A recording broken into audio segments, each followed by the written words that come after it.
Praise the Lord. सभी विश्वासी भाई बहनों को प्रभु यीशु मसीह में जय मसीह की।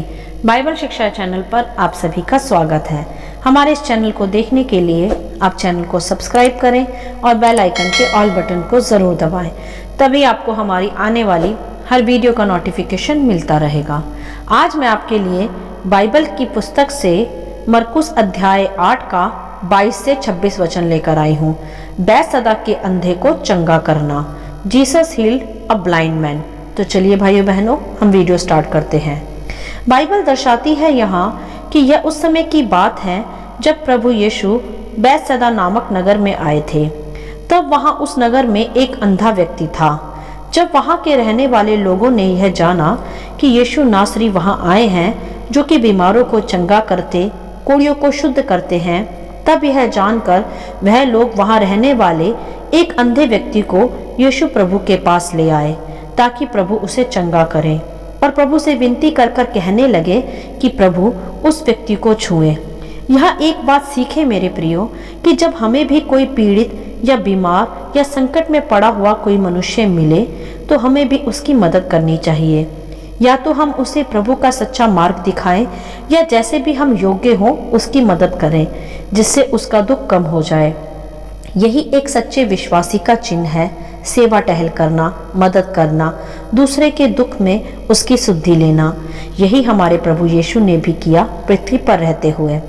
ऐसी ही मदद वहाँ उस अंधे की भी हुई लोगों के द्वारा कि उसे उसके पास ले जाया गया जो जीवन की सच्ची रोशनी है। वही प्रभु उसे उसके अंधेपन से दूर भी कर सकते थे। यही जानते हुए लोग उस अंधे व्यक्ति को प्रभु के पास ले आए और उसके लिए विनती भी की। यही बात अच्छी प्रकट होती है उन मनुष्यों में जिन्होंने अंधे व्यक्ति की मदद की। ऐसी ही हमें भी पीड़ा और संकट में पड़े लोगों की मदद करनी चाहिए।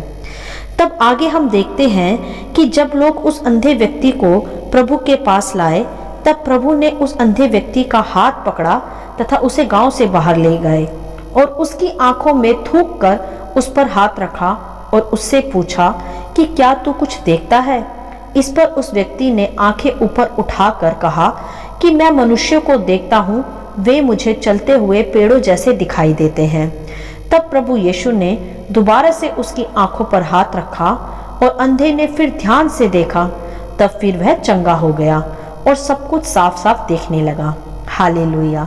यहाँ हम प्रभु की महिमा करेंगे कि वही एकमात्र सच्चा खुदा है जो कि अंधों को भी दृष्टि देने के योग्य है। तब इसके पश्चात प्रभु यीशु ने फिर उस मनुष्य से कहा कि जा और इस गांव के भीतर पांव भी मत रखना। तो चलिए जानते हैं इस वचन के कुछ गहरे अर्थों को। मेरे प्रियो, हम यहाँ देख सकते हैं कि जिस स्थान पर रहते रहते वह मनुष्य अंधापन सहता रहा और दुख तथा तकलीफ में उसने अपना जीवन बिताया, अब उसी स्थान पर प्रभु वहाँ आ पहुँचे और उसे हाथ पकड़कर वहाँ से ले गए और फिर उसके पश्चात उसे चंगा भी किया अपने थूक से, क्योंकि मैं ऐसा मानती हूँ कि प्रभु की थूक में भी सामर्थ तथा जीवन शामिल है। और हम देख सकते हैं यहाँ कि फिर उसके पश्चात वह मनुष्य चंगा भी हो गया था तथा पहले उसका थोड़ा छुटकारा हुआ जब उसे मनुष्य पेड़ के समान हिलते हुए दिखे। फिर दोबारा जब प्रभु के हाथ रखने पर उसका पूरा छुटकारा हुआ तब वह पूरी तरह देखने पाया। और फिर प्रभु ने उससे कहा कि वह लौटकर वहां वापस ना जाए। इसका क्या अर्थ है? इसका अर्थ यह है मेरे प्रियो कि उस मनुष्य पर अंधापन जिस श्राप व पाप के कारण पड़ा था, पुरखाओं के श्राप में वह चल रहा था और उस पर शैतान की प्रभुता थी, इसीलिए ही तो वह अंधेपन में जीता रहा वहां। परंतु जब प्रभु ने उसे चंगा किया तो कहा कि फिर से उस स्थान पर मत जाना जहां से मैंने तुम्हें निकाला है। मेरे प्रियो, तो समझा आपने इसका अर्थ, जो साफ साफ यह स्पष्ट करता है कि प्रभु कहते हैं यहाँ कि जिन कष्टों से, जिन पीड़ाओं से, जिन श्रापों से, जिन पापों से मैंने तुम्हें छुड़ा लिया है, तुम अब उनमें वापस नहीं जाना। क्योंकि जिन दुख व कष्टों को, जिस गुलामी को तुम आज तक सहते आए हो, वो उन्हीं श्रापों व पापों के कारण तुम पर पड़ी थी। परंतु मैंने आकर तुम्हें उन सब से मुक्त किया है, आज़ाद किया है। तो अब फिर उसी पुरानी जिंदगी में वापस मत जाना।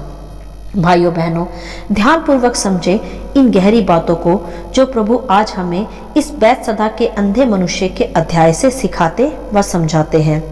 प्रभु का उस मनुष्य से यह कहना कि फिर वापस उस गांव में पांव भी ना रखना, यह यही प्रमाणित करता है कि प्रभु नहीं चाहते कि जिस गुलामी से, जिस अंधेपन से वह मनुष्य छूटा है, वह फिर से उसी में वापस लौट आए। ऐसा नहीं है कि प्रभु की चंगाई कुछ ही समय तक बनी रहेगी या प्रभु सामर्थी नहीं है, नहीं, ऐसा तो बिल्कुल भी नहीं है। प्रभु तो सर्वशक्तिमान है, चंगाई का दाता है, वह तो सदैव मनुष्यों पर दया ही करता है। परंतु मनुष्य आप ही अपने पापों व गुनाहों के कारण अपने पर दंड लाता है, शैतान को अवसर देता है कि वह उसके जीवन को फिर नाश करे। और जैसा कि मैं अपनी अधिकतर वीडियो में बताती ही हूँ कि हम एक पाप करते हैं तो वह एक पाप फिर कई गुनाहों को जन्म देता है, जिसके कारण शैतान हम पर प्रभुता कर पाए, क्योंकि शैतान को भी अंधकार व बुराइयों में रहने का अधिकार तो है ही। तो इसी कारण प्रभु कहते हैं कि जिन पापों व श्रापों से तुम्हें मुक्त किया गया है, अब फिर से उसमें पांव भी ना रखना।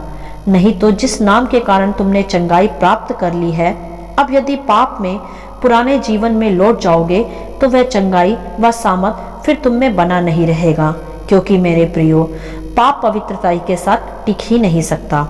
मेरे प्रियो, आज हम देखते हैं बहुत से मसीह विश्वासियों को जो प्रभु में तो आ जाते हैं, कलीसिया भी जाते हैं, परंतु फिर भी कहीं कहीं वे संसार की रीति पर चलना नहीं छोड़ते, अर्थात मसीह में होने के बावजूद भी अपने पुराने रिवाज व त्योहार व पुरानी रीतियां उनसे छूटती नहीं, वे कहीं कहीं उनमें भी शामिल रहते हैं। तब जब इसी कारण फिर से उनके जीवन में दुख, तकलीफ या संकट आता है तो वे कहते हैं कि प्रभु हमें चंगा क्यों नहीं कर रहा, या अब तक प्रभु ने हमारी प्रार्थनाएं क्यों नहीं सुनी। तो ऐसा कहने वाले व सोचने वाले ध्यान से सुने व समझे कि प्रभु आज उनसे क्या कहते हैं।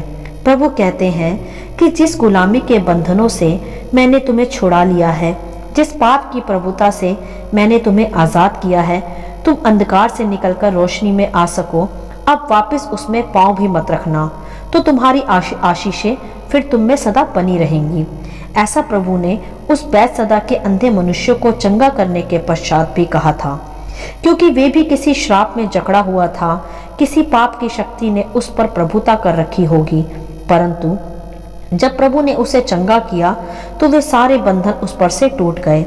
अब यह चंगाई व दृष्टिदान उसमें बना रहे, इसीलिए प्रभु ने उसे वापस उस स्थान पर, उस जीवन, उस पुरानी प्रथाओं में जाने के लिए उसे मना किया, जिससे वह अंत तक बचा रहे।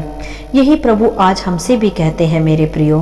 प्रभु भला है, दयालु है, वह नहीं चाहता कि हम गुलामी के बंधनों से आज़ाद होकर फिर से गुलाम बन जाए, क्योंकि प्रभु का वचन यह कहता है, गलातियों अध्याय 5 के वचन 1 में ऐसा लिखा है कि मसीह ने स्वतंत्रता के लिए हमें स्वतंत्र किया है, सो इसी में स्थिर रहो और दासत्व के जुए में फिर से न जुटो। यह वचन पौलुस ने गलातियों की कलीसियाओं को भी समझाया था कि प्रभु ने मसीह में बुलाकर तुम्हें स्वतंत्र कर दिया है।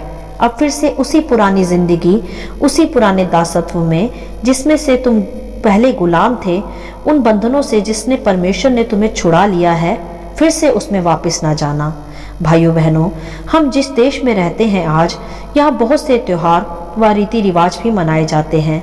मैं नहीं कहती कि वे सब गलत करते हैं, वे उनका विश्वास है।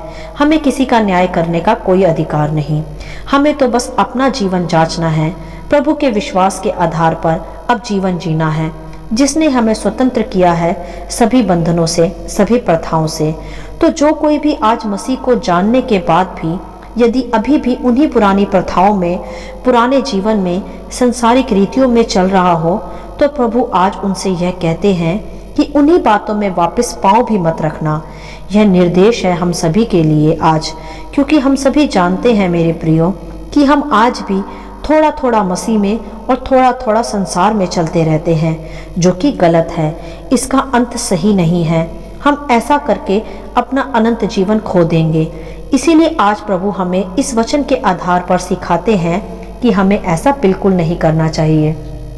हमें अपनी मसीह स्वतंत्रता को थामे रखना है, अपने उद्देश्य व मसीह दौड़ को विश्वास के साथ, ईमानदारी के साथ आज्ञाकारिता के साथ पूरा करना है, जिससे पृथ्वी पर भी हमारी आशीषें बनी रहे तथा पृथ्वी के बाद भी हम अनंत जीवन में प्रवेश करें। इसीलिए प्रभु ने उस अंधे मनुष्य को दृष्टि देकर भी यही कहा था कि उसकी शारीरिक आंखें तो खुल ही गई हैं, अब उसकी आत्मिक आंखें भी खुल जाएं और वह बंधनों से मुक्त हो और जीवन में प्रवेश कर पाए। तो भाइयों बहनों, थामे रहे अपनी आशीषों को, उस जीवन की सच्ची रोशनी में सदा बने रहें और फिर दासत के जुए में ना जुटें जिससे प्रभु ने हमें छुड़ा लिया है। संसार की चकाचौंध को देखकर भरमाए नहीं, यह अंत में हमें केवल नाश की ओर ही ले जाएगी और कुछ नहीं। और प्रभु आज भी और युगानुयुग भी हमें जीवन नहीं वरन बहुतायत का जीवन देने आए हैं। हमें उसी में स्थिर रहना है, चंगाइयाँ या आशीषें प्राप्त कर फिर से पुराने जीवन में नहीं लौट जाना जो केवल विनाश देती है। तो भाइयों बहनों, जिस प्रकार प्रभु यीशु ने बैतसैदा के उस अंधे को चंगा करने के बाद कहा था कि फिर से उस स्थान पर पाँव मत रखना, उसी तरह प्रभु यीशु आज हम विश्वासियों से भी कहते हैं कि मसीह में आने के बाद, चंगाइयाँ पाने के बाद, जीवन की सच्ची रोशनी को जानने के बाद फिर से हम पुराने जीवन में ना लौट जाएं। यदि हम ऐसा करते हैं तो हम अपना अनंत जीवन खो देते हैं और प्रभु की आज्ञाकारिता भी हमसे छूटती जाती है। मेरे प्रियो, प्रभु के इस वचन के आधार पर सच्चाई से चलें, आज्ञाकारिता से चलें और अपने उद्देश्यों को जिसके लिए आप मसीह में बुलाए गए हैं उसे सदा थामे रहें। इसी पर चलते हुए आप अनंत जीवन को, चंगाइयों को, आशीषों को प्राप्त करेंगे और वह सदा आपके साथ बनी भी रहेंगी। हालेलुया। आशा करती हूँ इन वचनों का संक्षिप्त विवरण आप सभी को समझ में आया होगा। परमेश्वर आपको अपनी पवित्र आत्मा की भरपूरी से सदा भरता रहे। यदि आप चाहते हैं कि दूसरे भी इन्हें सुनकर आशीष पाएं, तो आप दूसरों के साथ भी इन्हें शेयर कर सकते हैं, क्योंकि हमारे प्रभु यीशु मसीह की यही इच्छा है। आमीन and God bless you all.